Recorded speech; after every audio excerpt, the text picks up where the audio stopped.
Wie man einen stromsparenden Kühlschrank wählt. Tipp 1: Wählen Sie ein Kühlschrankmodell mit niedrigem Energieverbrauch und moderner Technologie. Tipp 2: Entscheiden Sie sich für eine Größe, die Ihrem Bedarf entspricht.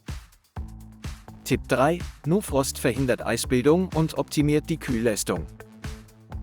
Tipp 4: Achten Sie auf Temperaturregelung, Invertertechnologie und Urlaubsmodus. Tipp 5: Vermeiden Sie direkte Sonneneinstrahlung und Wärmequellen. Für mehr Tipps folge Stromzentrum.